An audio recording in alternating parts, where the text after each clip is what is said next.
الحمد لله نحمده ونستعينه ومن يضلل فلا هادي له وأشهد أن لا إله إلا الله وحده لا شريك له وأشهد أن محمدا عبده ورسوله الذي أرسله بالحق بشيرا ونذيرا وداعيا إلى الله بإذنه وسراجا منيرا وعيد وجاءت كل نفس معها سائق وشهيد لقد كنت في غفلة من هذا فكشفنا عنك غطاءك فبصرك اليوم حديد فقال قارنه هذا ما لدي عتيد ألقيا في جهنم كل كفار عنيد إلى آخر الآية. أعوذ بالله من الشيطان الرجيم. تعاونوا على البر والتقوى ولا تعاونوا على الإثم والعدوان. عن أبي هريرة رضي الله تعالى عنه قال رسول الله صلى الله عليه وسلم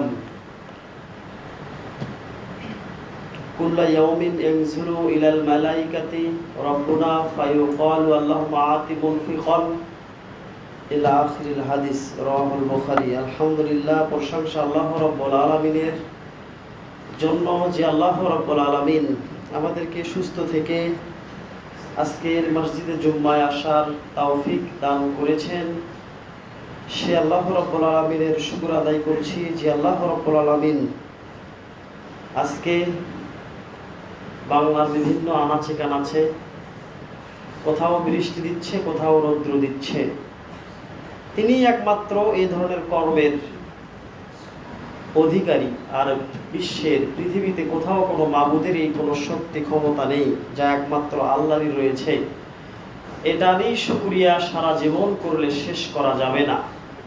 কোন এলাকায়, কোন উপত্যকায়, কোথায়, কিভাবে, কখন পানির প্রয়োজন সেটা আল্লাহ তিনি ভালো জানেন, তিনি সেখানে দিয়ে থাকেন।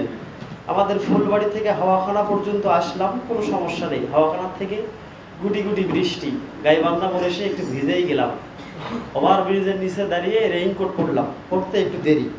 গোবিন্দগঞ্জ প্রচুর বৃষ্টি, ভিজে আসলাম, রেইনকোটের ভেতর দিয়েও পানি ঢোকে। বকচর এদিকে এসে আস্তে আস্তে বৃষ্টি, এইদিকে একেবারেই নাই। তো আল্লাহ রাব্বুল আলামিনের কিভাবে তার নিয়ামত তিনি মানুষের ভেতরে দিচ্ছেন, প্রত্যেকটা নিয়ামতে তার শুকরিয়া নেওয়ার অনেক কৌশল রয়েছে। তিনি মহা প্রকৌশলী। আল্লাহ রাব্বুল আলামিনের আমরা সেই ধরনের প্রশংসা করব যিনি সমস্ত কর্মে সক্ষম। সকলে বলি আলহামদুলিল্লাহ।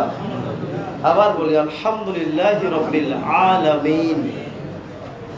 শান্তির বাড়িধারা বিশ্বনবী মুহাম্মদ রাসূলুল্লাহ সাল্লাল্লাহু আলাইহি ওয়াসাল্লামের জন্য,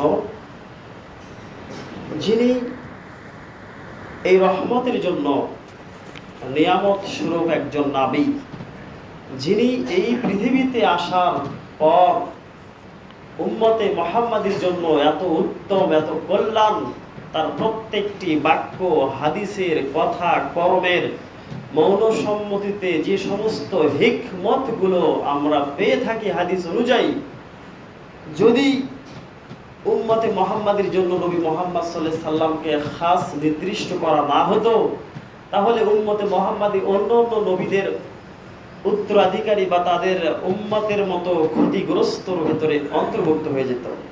যেমন আল্লাহর নবী সাল্লাল্লাহু আলাইহি সাল্লাম বলেন, পূর্ব যুগের যত নবীরা রাসূলগণ ছিলেন, যখন তারা পাপ কাজে লিপ্ত থাকতেন, যখন পাপের ভেতরে হাবুডুবু খাচ্ছিলেন, এমন সময় আল্লাহর পক্ষ থেকে ওহী আসতো আর জানিয়ে দেওয়া হতো এই নবীর এই উম্মতগুলোকে শেষ করে দেওয়া হবে। সেখানে নবীগণ আল্লাহর কাছে ফরিয়াদ করেও আল্লাহ সেগুলো সেইভাবে কবুল করেননি, তাদেরকে শাস্তি দিয়েই ছাড়ছেন। আমাদের নবী মুহাম্মদ সাল্লাল্লাহু আলাইহি সাল্লাম আল্লাহর কাছে বেশ কয়েকটি আরজ করলেন, ফরিয়াদ করলেন যে আল্লাহ, আমার উম্মতে মুহাম্মাদের জন্য, আমার উম্মতের জন্য আপনার কাছে কিছু ফরিয়াদ, সেগুলো আপনাকে গ্রহণ করতে হবে। এক নাম্বার ফরিয়াদ তিনি করলেন যে আল্লাহ, অন্য নবী রাসূলদের উম্মতদেরকে আপনি যেভাবে শাস্তি দিয়েছেন প্রকাশ্যভাবে, গোপনভাবে, আল্লাহ আমার উম্মতকে এই ধরনের শাস্তি দেওয়া যাবে না। আল্লাহ রাব্বুল আলামিন সেটা গ্রহণ করলেন, বলেন সাল্লাল্লাহু আলাইহি ওয়াসাল্লাম, মানে তার উপর শান্তি বর্ষিত হোক, তিনি এটা করেছেন। তাছাড়া বাংলা সহ সারা পৃথিবীতে এই উম্মতে মুহাম্মাদীর যত অন্যায় নির্যাতন মানুষের সাথে করে, সে অনুযায়ী অন্য নবী রাসূলদের উম্মতগণ এত অন্যায় করেনি। সামান্য ত্রুটির জন্য তাদেরকে আল্লাহ কঠিন শাস্তি দিয়েছেন, কিন্তু উম্মতে মুহাম্মাদের শাস্তি কেন হয় না? নবী মুহাম্মদ সাল্লাল্লাহু আলাইহি সাল্লামের বিশেষ পদ্ধতিতে দোয়া তিনি করেছেন, সুবহানাল্লাহ বলেন। এরকম আরো 5টি ফরিয়াদ তিনি আল্লাহর কাছে করলেন, আল্লাহ সেগুলোকে গ্রহণ করলেন। শুনতে মন চাচ্ছে অবশ্যই আপনাদের, কিন্তু সময় সংক্ষেপ, অন্যদিন বলার চেষ্টা করব। 6 নম্বরে তিনি একটি ফরিয়াদ করলেন আল্লাহর কাছে, আল্লাহ আমি জানি প্রত্যেক নবীর উম্মতগণ যে কারণে ধ্বংস হয়েছে, এই ধরনের কর্মকাণ্ড যদি আমার উম্মতের ভিতরে করে তাহলে সেগুলোকে আপনি ক্ষমা করে দিবেন। আল্লাহ বললেন, লা মুহাম্মদ, এই ফরিয়াদ আমি গ্রহণ করতে পারবো না। চিন্তা করেন তাহলে সে অন্যায়টা কি? আল্লাহ নবী উম্মতে মুহাম্মাদের জন্য ফরিয়াদ করলেন, আল্লাহ আমার উম্মতের ভিতরে হিংসা কেন হবে? আমি একটু চাচ্ছি আমার উম্মতকে হিংসা কেনার দিক থেকে ক্ষমা করে দেওয়া হোক। আল্লাহ বললেন যে আমি 5টা দিয়েছি বা আরো দেব, কিন্তু এটা আমি দিতে পারবো না। দুঃখিত, তিনি পারবেন কিন্তু তিনি দিবেন না। তিনি যদি দিতেন, আর আমাদের ভেতরে যদি যে হিংসাগুলো হচ্ছে, এই হিংসায় যাকে হিংসা করা হচ্ছে সে কিছুই বলতো না, সে মাজলুম হয়ে জালেমকারীর জন্য বদদোয়া করতো না। আল্লাহ এটা আগে ক্ষমা করে দিলেন, কিন্তু আল্লাহ ক্ষমা করেন না। যদি ক্ষমা হতো তাহলে সবাই জান্নাতে যেত। আল্লাহ যে জাহান্নাম, আল্লাহ যে একটা পরীক্ষা, সেই পরীক্ষায় কেউ পাশ করতো না। বাংলাদেশের শিক্ষামন্ত্রীকে যদি আপনি বলেন যে পরীক্ষায় তুলে দেন, সামনে আমাদের বাংলাদেশের যুবক এবং যুবতী ভাইদের ইন্টার এবং আলিম পরীক্ষা, সকলেই দোয়া প্রার্থী, শেষেও আমরা দোয়া করব আল্লাহ রাব্বুল আলামিন যেন তাদের পরীক্ষায় কামিয়াবি দান করেন, বলুন আল্লাহুম্মা আমিন। এবার শুনেন, এই যে শিক্ষামন্ত্রীকে যদি বলা হতো যে স্কুলে পরীক্ষা রাখা যাবে না, পরীক্ষা উঠে দেন, সারা বছর শুধু পড়বে, বলেন যেগুলো বোগদা ছাত্র, যারা জীবনে বই নেয় না, শুধু ফোন নিয়ে থাকে, এরাও গোল্ডেন পেত, বলে ঠিক কিনা? পরীক্ষা কেন? যে সারা বছর সে কি শিক্ষা অর্জন করেছে তার একটা জবাবদিহিতা হবে, তার উপরে একটা পরীক্ষা হবে, সে কেমন পড়েছে, তার মেধা কেমন। মেধা যাচাইয়ের জন্য পরীক্ষা হয়, অনুরূপভাবে হাসরের মাঠে পরীক্ষা হবে। প্রত্যেক উম্মতের ক্ষেত্রে যদি ওটা আল্লাহ হিংসাকে নাকে কবুল করে নিতেন, তাহলে সবাই ওই যে হিংসা করে তারও ওই জায়গা জান্নাত, যে করে না তারও জান্নাত, তাহলে সমান হয়ে যেত না? আল্লাহ বলছেন তিনি কখনোই কোনো কারণে ওয়াদা ভঙ্গ করেন না, তার যা ওয়াদা সেটাই কায়েম হবে। একজন ব্যক্তি সকাল হতে সন্ধ্যা পর্যন্ত, ঈশা পর্যন্ত 5 ওয়াক্ত সালাত সঠিক সময়ে সঠিকভাবে আদায় করেছে, আর একজন ব্যক্তি অলসতা বশত মসজিদে আসেনি, বাড়িতে আদায় করেছে, আর এক ব্যক্তি সে মনে করেছে যে পর্ব সামনে সময় আছে, তাহলে যিনি এই ফজরে কষ্ট করে মসজিদে সালাত আদায় করেন, ঈশার সময় এই প্রচন্ড গরমের ভেতরে কারেন্ট চলে গেলে সালাত আদায় করেন, সেই ব্যক্তি আর বাড়িতে অলস ভাব নিয়ে বসে থাকে, সেই ব্যক্তি কি এক? বলেন। হিংসা কেন না থাকলে সবাইকে আল্লাহ এক কাতারে জান্নাত দিতেন। তাহলে যিনি আমল করছেন তিনিও সমান, যিনি আমল করেন নাই তিনিও সমান।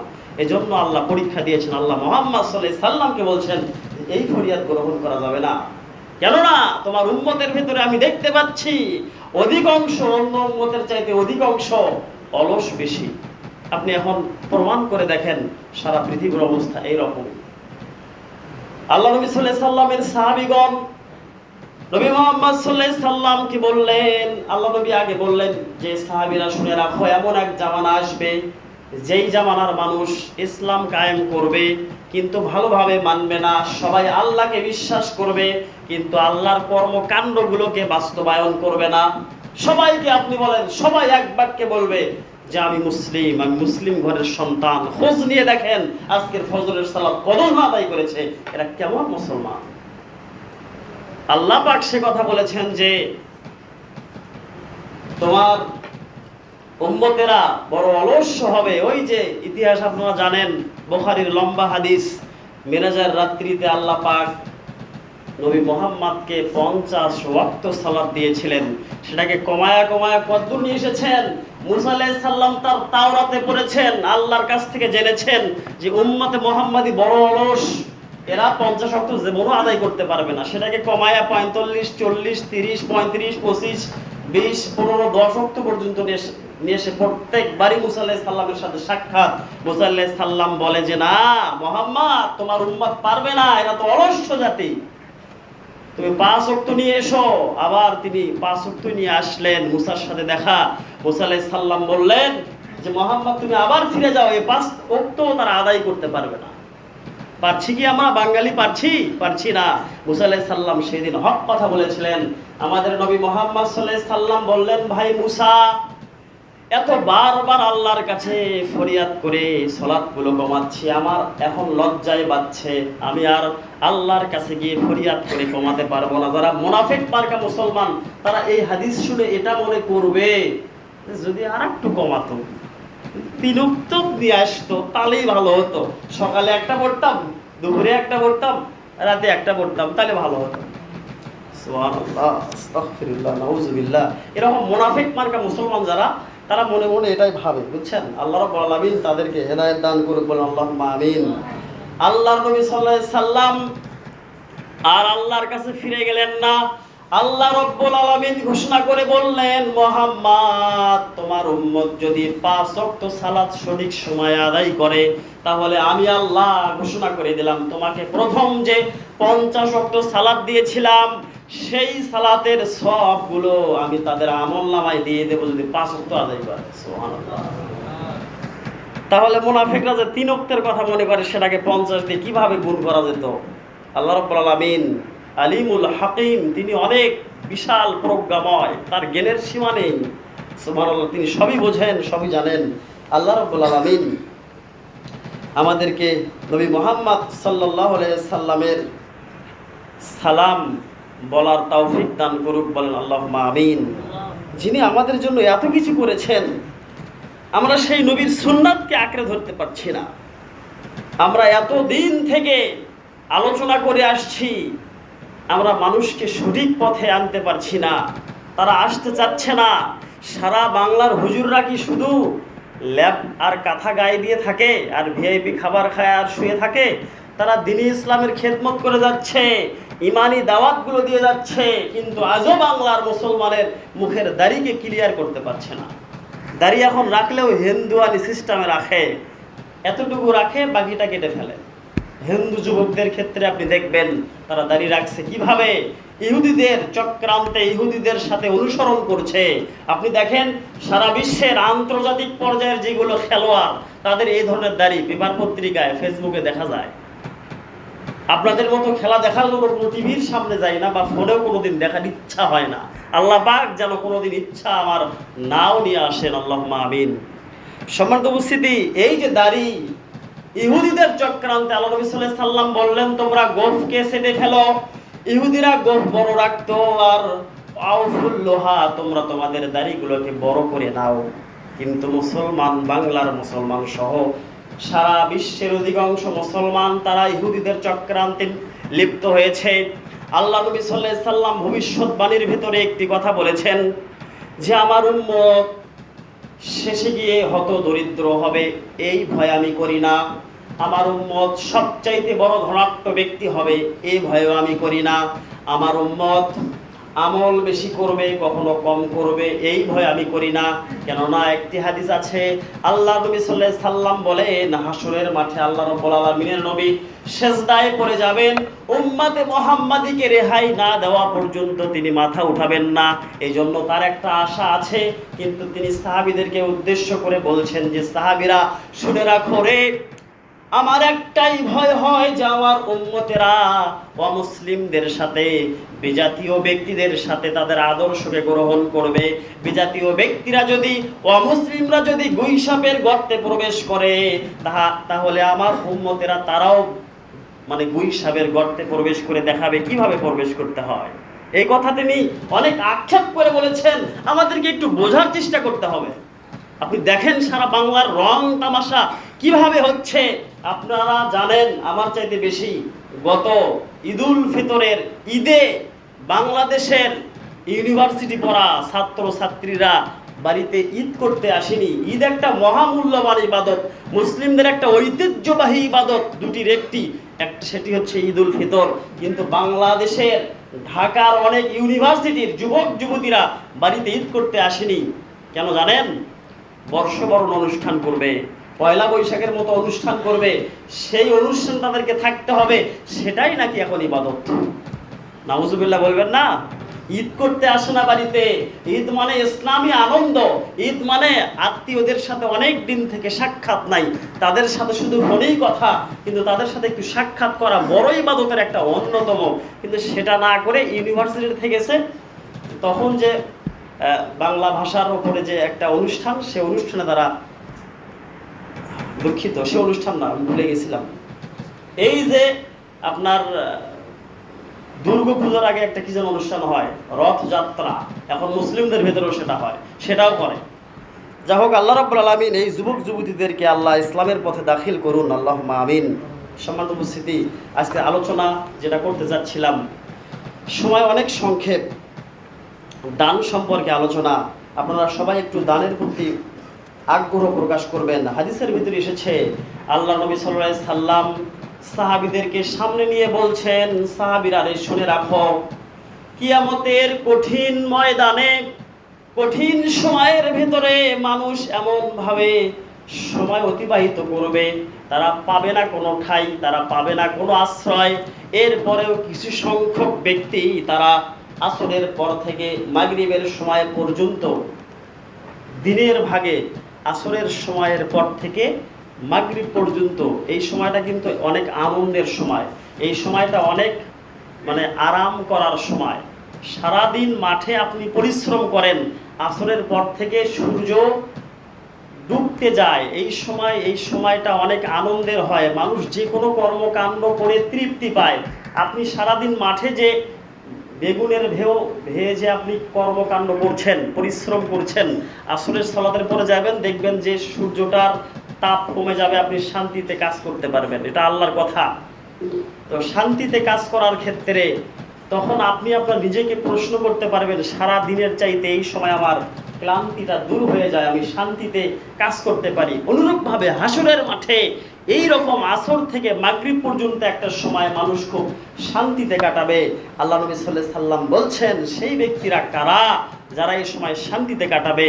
নবী মুহাম্মদ সাল্লাল্লাহু আলাইহি সাল্লাম বলেন, তারা হচ্ছে ওই সমস্ত জাতি যারা গোপনে দান করত, যারা প্রকাশ্যে দান করত। দান করার জন্য ওই সময়টা তাদের জন্য অনেক শান্তিতে কাটবে। হাদিসের ব্যাখ্যায়, তাফসিরের ভেতরে স্পষ্ট এসেছে, দিনের ভাগে দুনিয়াতে যদি কোনো ব্যক্তি আসরের পর থেকে মাগরিব পর্যন্ত খেল তামাশায়, রং তামাশায় সময় পার করে, আরামের সময়কে ইবাদতে না কাটিয়ে অন্য সময়ে কাটে, তাহলে কিয়ামতের মাঠে এরা সবচাইতে অবহেলিত, সবচাইতে কষ্টের সময় তারা অতিবাহিত করবে।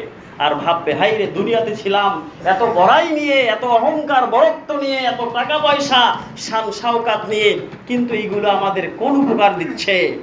তাদেরকে এমন শাস্তি দেওয়া হবে হাসরের মাঠেই, তারা শুধু বলবে যে, আল্লাহ আমাকে আর একবার জীবন দেন, আমরা কি দুনিয়াতে গিয়ে বেশি বেশি দান করি, সেটা 1 টাকা হোক আর 2 টাকা হোক। চিন্তা করে দেখেন দানের কত মর্যাদা, কত কদর হাসরের মাঠে। 1 বছর আগে বলেছিলাম, 7 শ্রেণীর মানুষকে আল্লাহ রাব্বুল আলামিন আরশের বিশেষ ছায়া দেবেন। তার ভেতরে 1 শ্রেণীর অন্যতম ওই ব্যক্তি যে দান করে ডান হাত দিয়ে, বাম হাত বলতে পারেন, তথা গোপনে, কেউ প্রকাশ্যও দিতে পারে। এরপরেও 7 শ্রেণীর ব্যক্তি ব্যতীত আরো কিছু ব্যক্তি থাকবে যাদের মাথার উপর ছাতার মতো ছায়া থাকবে। আল্লাহ নবী সাল্লাল্লাহু আলাইহি সাল্লাম বললেন, এরা কোন ধরনের লোক?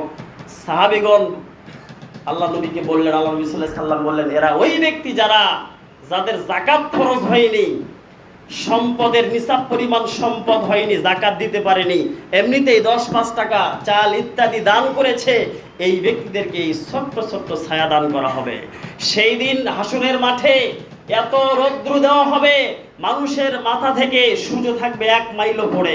এখন যে রোদ, এই রোদে আপনি, রোদ তো দূরের কথা, এখন যে মসজিদের ভেতরে আছেন, আপনি বলেন আপনার পিঠটা আপনার ঘেমে যাচ্ছে ফ্যান ছাড়ার পরেও। চিন্তা করেন সেদিন সূর্য যখন 1 কিলোমিটার উপরে থাকবে, 1 মাইল উপরে থাকবে, সেদিন আপনার আমার কোন অবস্থা হবে? সেই দিন ছায়াকারীরা যেখানেই যাবে, দানকারী ব্যক্তিরা, তাদের সাথে সাথে ছায়াগুলো ঘুরবে। যারা দান করবে তারা ছায়ার ওখানে কিচ্ছু পাবে না। এটা কি বাংলাদেশ, পাকিস্তান, ভারত, আমেরিকা যে ছাতির ভেতরে মাথা ঢুকাবেন আপনি? এইটাই হবে না। এই জন্য বলছিলাম, পিতামাতার উদ্দেশ্যে আল্লাহর হস্তে দান করুন। দান আপনি যেখানেই করেন না কেন, দান যদি খালেস অন্তরে হয়, তাহলে আপনি সফল কাম। আল্লাহ পাক সেই তৌফিক দান করুক, আল্লাহুম্মা আমিন। এবারে আসেন, আল্লাহ নবী সাল্লাল্লাহু আলাইহি সাল্লাম মক্কি জীবন থেকে যখন মদিনায় চলে গেলেন, খুব ভালোভাবে অন্তর দিয়ে শুনবেন। মক্কি জীবন থেকে মদিনায় হিজরত করে গেলেন। হিজরত করার পরে মদিনার কিছু মুনাফিক লোক আল্লাহ নবী সাল্লাল্লাহু আলাইহি সাল্লামকে মারার চেষ্টা করলো, মেরে ফেলবে। আপনারা অনেকেই বয়স্ক ব্যক্তি আছেন, আপনারা জিরার মসজিদ চেনেন? জিরার মসজিদ বলতে কি বোঝায় জানেন কি? আমার মনে হয় জানেন আপনারা। জিরার মসজিদ জানেন? আপনাদেরকে পুরোপুরি একটা ইতিহাস মনে করে দিই। এই মসজিদে একসময় মোনাজাত হইতো না? কিছু সংখ্যক লোক বললো, যা এখানে থাকবো না, এরা মোনাজাত ছাড়ছে না, আমরা আলাদা করব। তারা আলাদা করলো। এই যে মসজিদ তারা আলাদা করলো, সেটা কিন্তু ফিরকায়ে নাজিয়া, মানে উত্তম একটা পথ, কোনো সমস্যা নেই। আমি যেটা বোঝাতে চাচ্ছি, এই সময়েও কিছু সংখ্যক ব্যক্তি ছিল যারা ব্যক্তি পূজারক, তাদের কথায় সমাজকে আলাদা করা হতো। আমি গত সপ্তাহে আপনাদের সাথে যে বক্তব্য দিয়েছি, আমি অনেক দুঃখ থেকে বলেছি, এই সমাজটাকে যেভাবেই হোক কোরআন হাদিসের মাধ্যমে আমরা একাত্রিত করার চেষ্টা করছি। এমন কোনো ব্যক্তির এমন কিছু বক্তব্যে সমাজ 3 খণ্ড হতে যাচ্ছে। চিন্তা করেন, 8টি বছর থেকে সেবা দেওয়ার পর যদি শোনা যায় যে কোনো এক অংশ ছিটকে পড়ে যাবে, কি জন্য? তাদের কাছে যদি বলা হয় কি জন্য আপনারা সমাজ পরিত্যাগ করবেন, একা একা সমাজ করবেন, তাদের কাছে অনেক কথা শুনতে হয়। কথাগুলো শুনে নিজেকে অনেক দুঃখ লাগে যে মানুষকে এত কথা অন্তর থেকে শোনাচ্ছি, মানুষ কেন শুনতে চায় না? আপনার আমার কথাই কেন মানুষ সমাজ পরিত্যাগ করবে? তাহলে আপনার আমার কথাকে কত সেবে বলতে হবে, আপনার আমার মুখে কত কঠিনভাবে তালা লাগাতে হবে, প্রত্যেকটা কথা বলতে হবে মেপে মেপে, যাতে সমাজে আমরা একাত্রিত থাকতে পারি। আপনি জানেন না, সারা ফুলবাড়ি ইউনিয়নের ভেতরে আমাদের গ্রাম একমাত্র ভালোভাবে টিকে আছে, তারা সমাজবদ্ধভাবে জীবনযাপন করছে, তারা সমাজ দ্বিখণ্ডিত করার কোনো চিন্তা হচ্ছে না। এই ঈদুল আজহার আগে একটা পরিকল্পনা হচ্ছিল। যাই হোক, যেভাবেই হোক আল্লাহর কাছে সাহায্য চাওয়ার মাধ্যমে আল্লাহ রাব্বুল আলামিন সেটাকে ক্লিয়ার করে দিয়েছেন। তো আমি আপনাদের কাছে অন্তরের অন্তরস্থল থেকে উদাত্ত আহ্বান জানাচ্ছি, আপনারা এমন কোনো বক্তব্য মুখ দিয়ে বের করবেন না যার জন্য সমাজের উপর সে প্রভাবটা পড়ে। সবাই আমরা চাইবো, আল্লাহ নবী সাল্লাল্লাহু আলাইহি সাল্লাম বলছেন, যারা জামাতবদ্ধ জীবন যাপন করবে আল্লাহর প্রতি তাদের উপর রহমত বর্ষিত হবে। যারা জামাত থেকে ছিটকে চলে যাবে তাদের উপরে আল্লাহর গজব নাজিল হবে। আমরা চাচ্ছি আল্লাহ রাব্বুল আলামিন যেন আমাদের মাস্তাবাসী সকল ভাই ব্যক্তি বোনকে যেন সমাজবদ্ধ থাকার তৌফিক দান করেন, আল্লাহুম্মা আমিন। আমরা যে যারা যা ভেবেছি, আল্লাহ রাব্বুল আলামিন আমাদের সকল খারাপ দিকগুলো যেন ক্ষমা করে দেন। আল্লাহ পাক এর কাছে আমরা এই দোয়া করি, বলেন আল্লাহুম্মা আমিন। সম্মানিত উপস্থিতি, এই জন্য একটু কিছু বলেছিলাম, মনে কিছু নেন না। হ্যাঁ, এবারে আসেন, জিরার মসজিদ যেটা, সেটা হচ্ছে এই ধরনের কিছু নেতাদের কারণে সমাজ বিভক্তি হয়ে গিয়ে আলাদা একটা মসজিদ করা হয় সরকারি কিছু অনুদানের আশায়। সরকার আমাদের নতুন মসজিদ করলাম, এই মসজিদে সরকার কিছু টাকা দেবে, আমরা যারা নেতা আছি তারা পেট ভরে সেই টাকাগুলো খাবো। এটাকে বলা হয় জিরার মসজিদ। শোনেন, আল্লাহর নবী সাল্লাল্লাহু আলাইহি সাল্লাম তাবুকের যুদ্ধের জন্য আল্লাহ নবী যখন মাদিনায় চলে গেলেন, মাদিনায় যাওয়ার পরে এইরকম জিরা করা কিছু লোক, এইরকম নেতা মুনাফিক যাদেরকে বলা হয়, তারা কি করলো? সবাই একটু বলেন তো, সুবহানাল্লাহি ওয়া বিহামদিহি, সুবহানাল্লাহিল আযীম। এত সুন্দর মজাদার একটা তাফসীর আপনাদের সামনে বলছি, আর আপনারা ঘুমাচ্ছেন কেন? এই জন্যই তো দুঃখ লাগে। জোরে একটু বলেন, সুবহানাল্লাহি ওয়া বিহামদিহি, সুবহানাল্লাহিল আযীম। সম্মানিত উপস্থিতি, আল্লাহ নবী সাল্লাল্লাহু আলাইহি সাল্লাম মদিনায় থাকার পরে তার সাথে শত্রুতা করলো। আমি অন্যদিন বলবো, সংক্ষেপে বলছি। এই মুনাফিকদের সাথে সেই ইতালির রোম সম্রাট হেরাক্লিয়াস তার সাথে সম্পর্ক হয় যে নবী মোহাম্মদকে মদিনায় মেরে ফেলতে হবে। এবারে হিররাকিলিয়াস রোমের সম্রাট, সে চিন্তা করলো যে মদিনাকে আমরা ঘায়েল করে মোহাম্মদকে হত্যা করে ফেলবো আর মদিনাটা আমাদের দখলে নেব। ওই সময় যখন নবী সাল্লাল্লাহু আলাইহি সাল্লাম নবম হিজরিতে মদিনাতে গেলেন, ওই সময় সারা পৃথিবীর দুই ভাগে ভাগ ছিল। তার এক ভাগ রোম সম্রাট হিররাকিলিয়াসের অধীনে ছিল, মানে অর্ধ পৃথিবীর খলিফা, অর্ধ পৃথিবীর রাজা ছিল রোম সম্রাট হিররাকিলিয়াস। সে চিঠি পাঠিয়ে দিল নবী মোহাম্মদের কাছে যে নবী মোহাম্মদের সাথে যুদ্ধ করবে এবং মদিনাকে দখল করে নেব। আল্লাহ নবী সাল্লাল্লাহু আলাইহি সাল্লামের সাথে মাত্র 3000 সাহাবী, কয় হাজার? আর হিররাকিলিয়াস রোম থেকে নিয়ে আসছে 30,000। বলেন, চিন্তা করেন, তাবুকের যুদ্ধে, বলেন কোন যুদ্ধে? তাবুকের যুদ্ধে নবী সাল্লাল্লাহু আলাইহি সাল্লামের 3000 সৈন্য আর হিররাকিলিয়াস নিয়ে আসছে 30,000। নবী সাল্লাল্লাহু আলাইহি সাল্লাম একটু বিমোহিত হলেন, ভয়ে পড়ে গেলেন, এতগুলো ব্যক্তি আমাদের উপর আক্রমণ করবে। সাহাবীরা, তোমরা যে যা পারো আল্লাহর এই বাইতুল ফান্ডে তোমরা দান করো। এই কথা শোনার পরে তার জামাই ওসমান গনি, তিনি প্রথমেই 100 উট দান করলেন। সুবহানাল্লাহ বলেন। বর্তমান উটের দাম 27 লাখ টাকা, ওই সময় এরকম দামই ছিল, মানে টাকার মূল্যটা এরকম ছিল। 100 উট দান করলেন, অনেক সম্পদের মালিক। এবার আল্লাহ নবী সাল্লাল্লাহু আলাইহি সাল্লাম বললেন, না এতে হচ্ছে না। তিনি আরো উৎসাহিত করলেন, তিনি আরো 100 উট দান করলেন। নবী সাল্লাল্লাহু আলাইহি সাল্লাম বললেন যে না, এই যে 3000 সৈন্যর সাথে 200 উট দিয়ে কোনো কাজ হবে না, তুমি একজন ধনাঢ্য ব্যক্তি, তুমি আমার জামাই। এবারে ওসমান গনি আরো 100 উট দান করলেন। কতগুলো? এরপর নবী সাল্লাল্লাহু আলাইহি সাল্লাম একটু মাথা নিচু করলেন। হযরতে ওসমান রাদিয়াল্লাহু তাআলা আনহু বাড়ি গিয়ে 100 স্বর্ণ মুদ্রা, দুঃখিত 1000 স্বর্ণ মুদ্রা নিয়ে এসে নবী সাল্লাল্লাহু আলাইহি সাল্লামের ওই ফান্ডে রাখলেন। সবাই একটু সামনের দিকে আসেন, আপনারা সামনের কাতার পূরণ করে দেন। এবারে শোনেন, ওসমান গনি 1000 স্বর্ণ মুদ্রা নিয়ে আসলেন। এবারে আল্লাহ নবী সাল্লাল্লাহু আলাইহি সাল্লাম ওমরের দিকে লক্ষ্য করলেন, ওমর তুমি কিছু দান করো। হযরত ওমর রাদিয়াল্লাহু তাআলা আনহু বাড়িতে গেলেন। বাড়িতে গিয়ে সমস্ত সম্পদকে মানে মাপলেন, ভাগ করে 1 ভাগ বাড়িতে রাখলেন, 2 ভাগ করে 1 ভাগ বাড়িতে রেখে 1 ভাগ নবী সাল্লাল্লাহু আলাইহি সাল্লামের সেই তাবুকের যুদ্ধের কাপড়ের উপর ঢেলে দিলেন। এবারে আল্লাহ নবী সাল্লাল্লাহু আলাইহি সাল্লাম বললেন যে ওমর, আমি এবং আল্লাহ রাব্বুল আলামিন তোমার উপর অনেক সন্তুষ্ট, তুমি তোমার সম্পদের, এত সম্পদ ওমরের, তার অর্ধেক তুমি দান করেছো। এবারে আবু বকরের পালা।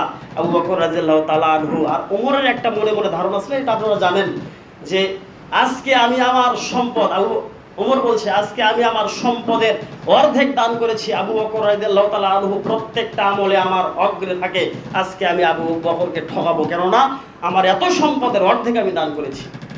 এবারে আবু বকরকে নবী মুহাম্মদ সাল্লাল্লাহু আলাইহি সাল্লাম বললেন, আবু বকর তুমি কি নিয়ে এসেছো? আবু বকর বলছে, আল্লাহ এবং তার রাসূলকে বাড়িতে রেখে যা কিছু আছিল ইয়া রাসূলুল্লাহ সব নিয়ে এসেছি।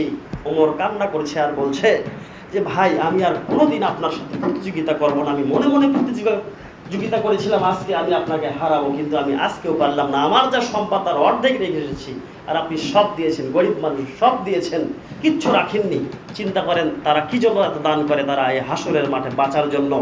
এবারে তাবুকের প্রান্তে যাওয়ার আগ মুহূর্তে বাইতুল ফান জমা হচ্ছে, সবাই ছোট বড় গরিব নির্বিশেষে সবাই দান করছেন।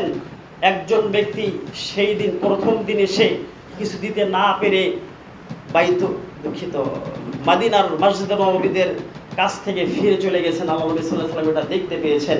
পরের দিন ওই ব্যক্তি আবার এসে সেই মসজিদের এরিয়ার কোণায় এইভাবে দাঁড়িয়ে আছেন। আল্লাহ নবী সাল্লাল্লাহু আলাইহি ওয়াসাল্লামকে কিছু বলতে পারছেন না।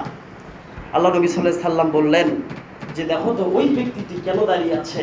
ওই ব্যক্তিকে ডাকা হলো যে তুমি এখানে কেন দাঁড়িয়ে আছো? সে বলছে, ইয়া রাসূলুল্লাহ, আমি আল্লাহর জন্য আপনাকে এত ভালোবাসি, আমি কালকে দান করার জন্য এসেছিলাম।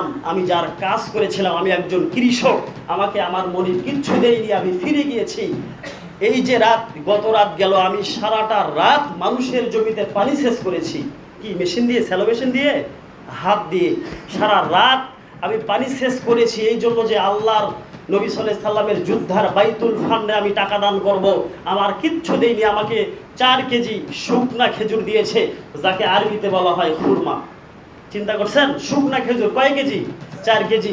আমার স্ত্রী রয়েছে, আমার 3টা সন্তান রয়েছে, ইয়া রাসূলুল্লাহ আমি 2 কেজি খেজুর বাড়িতে রেখে আর 2 কেজি নিয়ে এসেছি, জানি এটা অনেক মূল্যহীন, এর দাম অনেক কম, এটা দিয়ে কিচ্ছু হবে না। আল্লাহ নবী সাল্লাল্লাহু আলাইহি সাল্লাম কাঁদো কাঁদো অবস্থায় বললেন, এই খেজুরটুকু, এই খুরমাটুকু বাইতুল ফান্ডের এই বিশাল সম্পদের উপরে তোমরা ঢেলে দাও, আল্লাহর কাছে এটাই সবচাইতে বড় উন্নত মানের। সুবহানাল্লাহ। হাদিস থেকে বোঝা যাচ্ছে যে অল্প দান 5 টাকা হোক, 1 টাকা হোক, 50 পয়সা হোক, সেটা যদি আপনার অর্থ উপার্জনের মাধ্যম হয় হালালভাবে, সেটাও আল্লাহর কাছে লাখ টাকার চাইতে উপরে থাকবে। আল্লাহ নবী সাল্লাল্লাহু আলাইহি সাল্লাম ঘোষণা করেছেন। এই 2 কেজি খুরমা দেওয়ার পরে সেই সময় মদিনার সেই কুরাইশ ব্যক্তি সহ যারা মুনাফিক ছিল তারা বলল, ঠাট্টা করে বলল, এই 2 কেজি খেজুর দিয়ে তাবুকের প্রান্তে কিচ্ছু হবে না, সেখানে 3000 সৈন্য, 30,000 সৈন্য আসছে, আর 3000 সৈন্যর সাথে এই 2 কেজি খুরমা দিয়ে কি হবে, কিচ্ছু হবে না। আল্লাহ নবী সাল্লাল্লাহু আলাইহি সাল্লাম তাদেরকে বললেন, তাকে যদি আল্লাহ এই 2 কেজির মাধ্যমে জান্নাত দেয় তাহলে তোমাদের সমস্যা কোথায়? তারা শত্রুতা করতেই থাকলো। কাব বিন মালিকের একটি ঘটনা, বিশাল একটি ঘটনা আছে যা আমি আগে থেকেও জানতাম, বুখারীতেও পড়েছি, কিন্তু আজকে সকালে বিষয় দেখার ক্ষেত্রে একটু দেখলাম। কাব বিন মালিকের মৃত্যুর যন্ত্রণা, দুঃখিত ভুলে গেলাম, কাব বিন মালিকের তওবা করার ঘটনা, যদি আপনি হক্কানি মুসলমান হন আর যদি আপনি পড়েন, আপনার 2 চোখের পানি আপনি ধরে রাখতে পারবেন না। সে তাবুকের যুদ্ধে অংশগ্রহণ করেনি, সে অনেক কষ্ট পেয়েছে, আল্লাহ নবী তার বিবির সাথে কথা বলা পর্যন্ত বন্ধ করে দিয়েছিলেন। যদি কোনোদিন সময় হয় তাবুকের যুদ্ধের কাব বিন মালিকের এই ঘটনা আমি আপনাদেরকে শোনাবো ইনশাআল্লাহ, চোখের পানি কেউ ধরে রাখতে পারবেন না। আর আমার মনে হয় আমি কথাই বলতে পারবো না, এত কষ্ট তাবুকের যুদ্ধের জন্য করেছে সাহাবীগণ, গরিব ব্যক্তিগণ, আরব বেদুইন বলা হয় যারা একেবারে সর্বনিম্ন গরিব ব্যক্তি, তাদেরকে বলা হয় আরব বেদুইন, মানে গ্রাম্য আরবেরাও, তারা আল্লাহ নবী সাল্লাল্লাহু আলাইহি সাল্লামের তাবুকের যুদ্ধে অল্প কিছু হলেও দান করেছে। সম্মানিত উপস্থিতি, দানের ফজিলত অনেক, যা বলে শেষ করা যাবে না। আল্লাহ রাব্বুল আলামিন যেন আমাদেরকে সঠিকভাবে সঠিক জায়গায় দান করার তৌফিক দান করেন, বলেন আল্লাহুম্মা আমিন। আমি আর কথা বাড়তে চাচ্ছি না। আমি ফজরের সালাতের পর বড় সোহাগীতে গিয়েছিলাম। আমার নানার বাড়ির এলাকা, আপনারা অনেকেই এলাকাটাকে চেনেন। সেই এলাকায় যে মসজিদটা দেওয়া হয়েছে সেটা আন্দোলনের পক্ষ থেকে, আহলে হাদিস আন্দোলনের পক্ষ থেকে দেওয়া হয়েছে। সেই এলাকার লোকদের সাথে কথা বলে সামনে কর্মী সম্মেলনের জন্য আমি এবং আমার সাথে আরও কিছু লোক ছিল, তারা মিলে প্রায় 5,000 টাকার মতো কালেকশন সকালে করেছি। আল্লাহ রাব্বুল আলামিনের কাছে আপনাদের সাথে নিয়ে দোয়া করছি, আল্লাহ পাক যেন প্রত্যেকের দানকে কবুল করেন, আল্লাহুম্মা আমিন। আল্লাহ রাব্বুল আলামিন, অন্তর থেকে একটু বলেন ভাই, আল্লাহুম্মা আমিন। আল্লাহ পাক যেন আমাদের কর্মী সম্মেলনকে কবুল করেন, আল্লাহুম্মা আমিন। আপনারা প্রত্যেক বছর তাবলীগে ইজতেমাতে দান করে আসছেন, আপনাদেরকে জোর করার কিচ্ছু নাই। এখন আমাদের কর্মীদের, যুবকদের একটা সম্মেলন হচ্ছে, যুবকেরা টাকা কোথায় পাবে? যদি আপনারা একটু সহযোগিতা করেন, 2 টাকা, 5 টাকা, 10 টাকা, যেটাই পারেন আপনারা করলে একটু উপকার পাওয়া যাবে। আল্লাহ রাব্বুল আলামিন যেন আপনাদের সেই ওই যে ঈদের আগের সপ্তাহে নিয়ত করেছিলেন জিলহজ মাসের দান, আল্লাহ রাব্বুল আলামিন যেন সেই নিয়ত অনুযায়ী আপনাদেরকে আজকে দান করার তৌফিক দান করেন, আল্লাহুম্মা আমিন। দেখেন, সারা বাংলাদেশের আনাচে কানাচে বিভিন্ন একবারে বাংলাদেশের শেষ সীমানাবর্তী এলাকায় আমরা আহলুল হাদিসরা সঠিকভাবে দাওয়াত পৌঁছে দিচ্ছি। আর এই পৌঁছে দেওয়ার ক্ষেত্রে 1 নম্বর অবদানই হচ্ছে বাংলাদেশ আহলে হাদিসের। আপনারা সবাই দোয়া করবেন, সহযোগিতা করবেন, আমরা যেন ইসলামের বাণী সবার দ্বারে দ্বারে পৌঁছে দিতে পারি। দেখেন, আজকে আপনাদের সমাজ এত উন্নত কেন? ধনীর কথা বলছি না আমি, উন্নত বলছি শিরক বেদাত থেকে মুক্ত কেন? কার জন্য? এর পিছনে কার অবদান? বাংলাদেশ আহলে হাদিস আন্দোলনেরই অবদান। আল্লাহ রাব্বুল আলামিন আপনাদেরকে বোঝার তৌফিক দান করুক, আল্লাহুম্মা আমিন। এই সমাজে মহিলাদের মসজিদের কোনো ব্যবস্থা ছিল না, সেটা করা হয়েছে ইনশাআল্লাহ। ফিতরা একটা বড় ইবাদত, সেটাকে টাকার পরিবর্তে চাল করা হয়েছে। এগুলো কার ইবাদত? শোনেন, একজন ছাত্র যদি একটা স্কুলে ভর্তি হয়, মাদ্রাসায় ভর্তি হয়, প্লে নার্সারি থেকে প্রথম শ্রেণীর দ্বিতীয় শ্রেণী, তাকে কত কষ্ট পরিশ্রম করে একটা ছাত্র একটা শিক্ষক তৈরি করে। এটা কি যারা শিক্ষক তারাই শুধু বুঝতে পারে পরিশ্রমটা কত। এবং এই ছাত্রকে যদি এত কষ্ট করে বানানোর পরে এই ছাত্রকে যদি অন্য প্রতিষ্ঠানের শিক্ষক টানে, বলেন তাহলে কত কষ্ট লাগে। এই সমাজটা কত কষ্ট করে 8টি বছর থেকে সেবা দিয়ে যাচ্ছি শুধুমাত্র আল্লাহকে সন্তুষ্ট করার জন্য। এই এলাকায় যদি কেউ আক্রমণ করতে চায়, এই এলাকায় যদি জাহিদ হুজুর থাকার অবস্থাতেই, কথার কথা এমনিতে বলছে, আক্রমণ করতে চায়, অন্যরা নিতে চায়, তাহলে তখন আপনাকে কত খারাপ লাগবে চিন্তা করে দেখেন। এইটুকুই শুধু বললাম। এই 8টি বছরে এই সমাজে এত শিরক বেদাত হয়েছে, কোনো একজন আলেম আসেনি যে শিরক বেদাতকে উঠিয়ে দেওয়ার জন্য। এই সমাজে এত অন্যায় হচ্ছিল, গায়ে হলুদ আপনাদের সমাজে হয় না, বিবাহে মানে অপকর্ম যেগুলো হচ্ছে আপনার শিরক বেদাতের কুসংস্কার, সেগুলো আর হয় না। জানেন, এই খবরটা গোবিন্দগঞ্জ সহ গাইবান্ধার বিভিন্ন আনাচে কানাচে যারা এখানে বিবাহ করতে আসে, সেখানে গিয়ে প্রচার হয় যে মাস্টার মানুষ আলহামদুলিল্লাহ এত পরিবর্তন হয়েছে, মাস্টার মানুষের এই সমস্যাগুলো আগে ছিল এখন আর নেই। বলেন তো, এটা আপনাদের সুনাম না? অবশ্যই সুনাম। কিন্তু এই সুনামগুলো মানুষের কানে পৌঁছতে পৌঁছতে এখন এক শ্রেণীর আলেম সমাজ, তারা চাচ্ছে এই সমাজকে অ্যাটাক করার জন্য। এতদিন আসেনি, এত কষ্টে ছিলেন, এতদিন শিরক বিদআত উচ্ছেদ করার জন্য গাল পর্যন্ত আমি জাহিদ হুজুর খেয়েছি এই সমাজে। মানুষ আমাকে বকাবকি করছে, করেই যাচ্ছে, সম্মানিত উপস্থিতি। কিন্তু এখন ফাঁকা ফিল্ডে গোল দিতে যাচ্ছে। আল্লাহ রাব্বুল আলামিন সবাইকে বোঝার তৌফিক দান করুক, আল্লাহুম্মা আমিন। আপনারা এই কথা বলে শেষ করবা, আপনারা আপনাদের ফরিদুল ভাই সম্পর্কে জানেন, সারা জীবনে উনি জাগরণী পাঠ করতেন, দুঃখিত গজল পাঠ করতেন। জাগরণীর একটা বিষয় ওনাকে দিয়েছি, এখন উনি গাইবান্ধার বিভিন্ন জায়গায় যাচ্ছে, 2-1টা জাগরণী বলছে, পরিচিতি লাভ করছে। এতদিন ফরিদুলকে ধরারও কেউ ছিল না, ফরিদুলের কাছে কেউ আসার ব্যক্তি ছিল না যে ফরিদুল এত জাগরণী বলতে পারে, তাকে একটু ঢাকায় নিয়ে যাই দেখি জাগরণী বলতে পারে কিনা। এখন আমরা রাজশাহীতে নিয়ে যাচ্ছি, তাকে জাগরণী বলাচ্ছি, এখন ফরিদুলকেও অ্যাটাক করছে যে কিভাবে ফরিদুলকে কাছে নেওয়া যায়। আল্লাহ রাব্বুল আলামিন সবাইকে হকটা বোঝার তৌফিক দান করুক, আল্লাহুম্মা আমিন। ভেতরে অনেক দুঃখ, এরপরও নবী সাল্লাল্লাহু আলাইহি সাল্লাম মানে বিভিন্ন জায়গায় ইসলামের দাওয়াত দিতে মার খেয়েছে, আমরা শুধু একটু বকরই খাই। ইনশাআল্লাহ আল্লাহ একদিন এর প্রতিদান জান্নাতে অবশ্যই দিবেন। আল্লাহ পাক তৌফিক দান করুক, আল্লাহুম্মা আমিন। আকুলি কওলি হাযা আস্তাগফিরুল্লাহ লি ওয়া লাকুম ওয়া লিসাইরিল মুসলিমিন।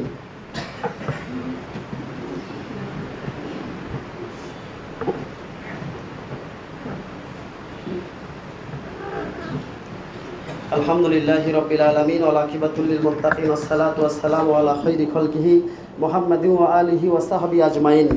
প্রিয় ভাই সকল, আপনাদের সবাইকে উদাত্ত আহ্বান জানাচ্ছি, আপনারা সবাই 5 ওয়াক্ত সালাত আদায় করবেন। 5 ওয়াক্ত সালাত অবশ্যই আদায় করবেন, অবশ্যই করবেন। উপকার কি জানেন? দুনিয়াতে একটা উপকারের কথা আপনাকে জানাচ্ছি। এই যে ফরিদুল ভাইয়ের কে মারা গেল সেদিন এখানে, ফুফু, এই বয়স্কা মহিলাকে গত শুক্রবারে আমি আর ফরিদুল ভাই দেখতে যাই। ওনার বড় ছেলে ছিল, জানি না উনি আসছেন কিনা। ওনাকে ফরিদুল সাহেবের পরিচয় করিয়ে দিচ্ছেন এবং আমারও পরিচয় করছেন যে মা, আমাদের মসজিদের মৌলানা সাহেব। উনি একটু চোখ মিলিয়ে দেখলেন, চোখ মেলার শক্তি নাই ওনার। তারপরে আমি আর ফরিদুল ভাই বেশি বেশি লা ইলাহা ইল্লাল্লাহ কালেমার তালকিন করলেন। সাথে সাথে ওনার অন্য ক্ষেত্রে কোনো মুখ নড়ে না, কালেমা বলার সাথে সাথে বললেন। তার ভিডিও আমি করেছি। কি জন্য? মানুষকে দেখানোর জন্য, মানুষের একটু বিবেক জাগ্রত হওয়ার জন্য। এখন শোনেন, এই মহিলা ছোট থেকে যা শুনলাম ওনার বাড়ি থেকে, ছোট থেকে 5 ওয়াক্ত সালাত এবং রমজানের সিয়াম পালন করতেন। এখন তিনি করতে পারছেন না, তার সামনে কালেমার দাওয়াত দেওয়া হচ্ছে, তিনি কালেমা গিট গিট করে বলছেন। সুবহানাল্লাহ বলবেন না? এটা আমার নিজের চোখে দেখা, আমার ফোনে এখনো আছে। আরো ওখানে অনেক ব্যক্তি ছিল। এই ব্যক্তি কেন পারলো? আর একজন খারাপ ব্যক্তি সারা জীবন অন্যায় করেছে, তার সামনে কালেমার বক্স যদি আপনি কানে দিয়ে দেন, এর মুখ দিয়ে কোনো কালেমা বের হবে না। মৃত্যুর সময় যদি কোনো ব্যক্তি কালেমা পাঠ করতে পারে, আল্লাহ নবী সাল্লাল্লাহু আলাইহি সাল্লাম বলছেন, মান মাতা, যে ব্যক্তি মৃত্যুবরণ করবে, অর্থাৎ মৃত্যুর আগে যদি বলে ইউকালু লা ইলাহা ইল্লাল্লাহ দাখালাল জান্নাহ, যে ব্যক্তি মরণের সময় কালেমা তাইয়্যিবা লা ইলাহা ইল্লাল্লাহ মুহাম্মদ রাসূলুল্লাহ নয়, শুধু লা ইলাহা ইল্লাল্লাহ পাঠ করবে, দাখালাল জান্নাহ, সে ব্যক্তি জান্নাতে চলে যাবে। সুবহানাল্লাহ বলেন। তাহলে কালেমা নসিব যদি আপনার আমার না হয় সালাত না পড়ার কারণে, তাহলে এই সমাজ, এই সংস্কার, এই ইবাদত, এই সালাত, সিয়াম, যাকাত আপনার কোন কাজে লাগবে? আল্লাহ রাব্বুল আলামিন সবাইকে বোঝার তৌফিক দান করুক, আল্লাহুম্মা আমিন। সালাত হচ্ছে একটা পাওয়ারফুল ইবাদত, সালাত হচ্ছে একটা পাওয়ারফুল ইবাদত। ইবাদতের জগতে অন্যতম শক্তিশালী ইবাদত হচ্ছে সালাত। হজ করবে যান, আপনার সালাত লাগবে। যাকাত দেন, সালাত লাগবে। সিয়াম পালন করেন, আপনার অবশ্যই সালাত লাগবে। এই জন্য সালাত আপনারা অবশ্যই পড়ার চেষ্টা করবেন। আবারও আমরা পরীক্ষার্থী ভাই বোনদের জন্য দোয়া করি, আল্লাহ পাক তাদেরকে কামিয়াব দান করুক, আল্লাহুম্মা আমিন। আল্লাহুম্মা ফাকিহা ফিদ্দিন বলেন আল্লাহুম্মা আমিন। আল্লাহুম্মা ফাক্কিহা ফিদ্দিন, আল্লাহুম্মা ফাক্কিহা ফিদ্দিন। আল্লাহ রাব্বুল কে স্বর্গের ধারের ফরিদুল ভাইয়ের এক ভাবি, তিনি অসুস্থ। আল্লাহ রাব্বুল আলামিন তাকে, আচ্ছা তার মা যিনি হোক অসুস্থ, আল্লাহ এই সাথে আমাদের খাইরুল সহ যত অসুস্থ ব্যক্তি আছে আমাদের সমাজে, সমাজের বাহিরে, আল্লাহ রাব্বুল আলামিন তাদের সবাইকে শেফায়ে কুল্লিয়া দান করুক। বলেন আল্লাহুম্মা আমিন। প্রত্যেক বয়স্ক ব্যক্তি যখন তাদের মৃত্যু আসবে, মৃত্যুর পূর্বে যেন তারা লা ইলাহা ইল্লাল্লাহ কলেমা যেন তাদের নসিব হয়। বলেন আল্লাহুম্মা আমিন। তারা যেন পাঠ করতে পারে। আল্লাহুম্মা আমিন। সেই সাথে আপনারা সবাই সালাতের পরে একটু কর্মী সম্মেলনের জন্য দান করবেন, এটা আমার পক্ষ থেকে উদাত্ত আহ্বান। আল্লাহ রাব্বুল আলামিন বলেন আস-সাদাকাতু তারুদ্দুল বালা, সাদকা করলে বালা দূর হয়। আল্লাহুম্মা আমিন। আল্লাহুম্মা সাল্লি আলা মুহাম্মাদ ওয়া আলা আলি মুহাম্মাদিন কামা সাল্লাই